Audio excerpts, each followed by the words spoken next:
Silchar news 24 আপনাদেরকে স্বাগতম জানাই। আজ হলো 6 মার্চ বৃহস্পতিবার। আজকের কয়েকটি বিশেষ গুরুত্বপূর্ণ খবর নিয়ে আসলাম। আজকের প্রথম খবরটি হলো হিন্দি কেবল ভারতীয় রাষ্ট্রীয় ভাষা নয়, হিন্দি সকল ভারতীয়দের হৃদয়ের ভাষা। উত্তর ভারত এবং দক্ষিণ ভারতের ভাষা বিতর্কের মধ্যে মুখ্যমন্ত্রী ডক্টর হিমন্ত বিশ্ব শর্মার বৃহৎ মন্তব্য। মুখ্যমন্ত্রী ডক্টর হিমন্ত বিশ্ব শর্মা জানিয়েছেন, হিন্দি ভাষা শুধু রাষ্ট্রীয় ভাষা নয়, হিন্দি ভাষা সকল ভারতীয়দের হৃদয়ের ভাষা।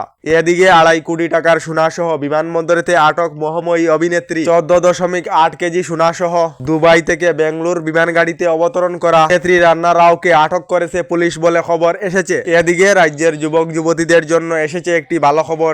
আগামীকাল 7 মার্চ শুক্রবার তৃতীয় এবং চতুর্থ বর্গের এডিআরই পরীক্ষার ফলাফল ঘোষণা করা হবে বলে রাজ্য সরকার থেকে জানানো হয়েছে। এদিকে এই রাজ্যের ইউটিউবার সকলদের জন্য এসেছে একটি ভালো খবর। ইউটিউবারদেরকে প্রতি মাসে 18,000 করে বেতন প্রদানের ঘোষণা। ইউটিউবারদেরকে প্রতি মাসে 18,000 করে টাকা বেতন প্রদান করা হবে। ডিজিটাল কন্টেন্ট ক্রিয়েটার এবং সঙ্গীত প্রচারের জন্য 35 কোটি টাকা আবন্টন মেঘালয় সরকারের।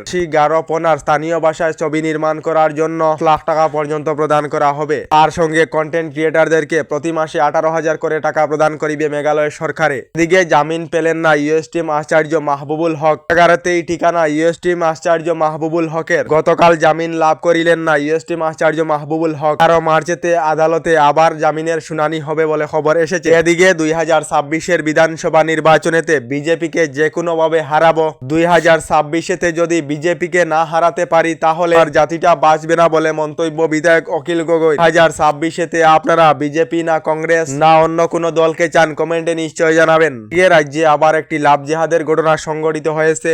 নিজেকে হিন্দু বলে পরিচয় দিয়ে হিন্দু যুবতীকে নিয়ে পালিয়েছিল আসমত আলী নামের এক যুবক। অবশেষে পুলিশ আটক করেছে বলে খবর এসেছে। এদিকে মাত্র 150 টাকার টিকিট কেটে কোটিপতি হলেন পার্থজিৎ মাহাতো। নাগাল্যান্ডেতে লটারি টিকিট কেটে 1 কোটি টাকার পুরস্কার লাভ করিলেন পশ্চিমবঙ্গের এক ব্যক্তি পার্থজিৎ মাহাতো।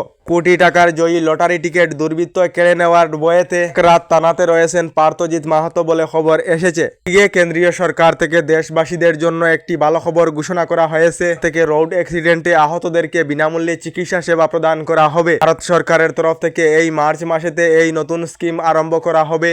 এবার থেকে রোড অ্যাক্সিডেন্টে আহতের 1.5 লাখ টাকা পর্যন্ত খরচ সরকার বহন করিবে বলে জানানো হয়েছে। এদিকে এইবার মেয়াদেরকে দোকান দিতে দেব না, আমার ছেলেদেরকে দেব। আমার উৎসবে মিয়াদের কাম কি? আসামের মিয়া মুসলমানদের বিরুদ্ধে বিতর্কিত মন্তব্য মন্ত্রী অশোক সিংহলের। এদিকে মুখ্যমন্ত্রী ডক্টর হিমন্ত বিশ্ব শর্মার বৃহৎ মন্তব্য। মুখ্যমন্ত্রী ডক্টর হিমন্ত বিশ্ব শর্মা জানিয়েছেন, দেশের হিন্দুদের জন্য মুসলমান বিপজ্জনক নয়। কলকাতাতে আয়োজিত এক অনুষ্ঠান থেকেই রাহুল গান্ধী এবং মমতা ব্যানার্জিকে কটাক্ষ করেছেন মুখ্যমন্ত্রী ডক্টর হিমন্ত বিশ্ব শর্মা। মুখ্যমন্ত্রী ডক্টর হিমন্ত বিশ্ব শর্মা জানিয়েছেন, মমতা ব্যানার্জি এবং রাহুল গান্ধী হিন্দু ধর্ম ধ্বংস করিতে চায়। তার সঙ্গে মুখ্যমন্ত্রী জানান, ঔরঙ্গজেবে হিন্দু ধর্ম ধ্বংস করিতে শপথ খেয়েছিল, কিন্তু হিন্দু ধর্ম ধ্বংস হয়নি। হিন্দু সকলদের বিপদ মুসলমান অথবা খ্রিস্টানদের থেকে নয়। বামপন্থী সকলেই হিন্দু ধর্মের জন্য বিপজ্জনক। দিকে সরকারি ঘরের তালিকায় নাম থাকা এবং জিও ট্যাগিং হওয়া প্রতিটি গরিব দুঃখী পরিবারে লাভ করিবেন সরকারি ঘর বলে ঘোষণা মুখ্যমন্ত্রী ডক্টর হিমন্ত বিশ্ব শর্মা। শীঘ্রই রাজ্যের 3,88,000 লোকেরা লাভ করিবেন সরকারি ঘর বলে রাজ্য সরকার থেকে জানানো হয়েছে। তারা সরকারি ঘর লাভ করেছেন না না কমেন্টে নিশ্চয় জানাবেন। এদিকে রাজ্যের লাখ লাখ মহিলাদের জন্য এসেছে একটি ভালো খবর। যে সকল মহিলারা আত্মসহায়ক গোট অর্থাৎ এসএইচজি গ্রুপের অধীনে রয়েছেন, সকল মহিলাদেরকে অনেক দিন ধরে 10,000 করে টাকা দেওয়ার ঘোষণা করা হয়েছিল রাজ্য সরকার থেকে। এখনো পর্যন্ত মহিলাদেরকে 10,000 করে টাকা দেওয়া হয়নি। আর আগামী 1 এপ্রিল তারিখে রাজ্যের 40 লাখ মহিলাদেরকে 10,000 করে টাকা দেওয়া হবে বলে ঘোষণা রাজ্যের মুখ্যমন্ত্রী ডক্টর হিমন্ত বিশ্ব শর্মা। আপনাদের ঘরের মহিলা অথবা আপনি এসএইচজি গ্রুপেতে রয়েছেন নাকি কমেন্টে নিশ্চয় জানাবেন। ডেইলি খবরগুলি ভালো লাগলে আমাদের ভিডিওতে লাইক দিয়ে চ্যানেলটিকে সাবস্ক্রাইব করে নেবেন।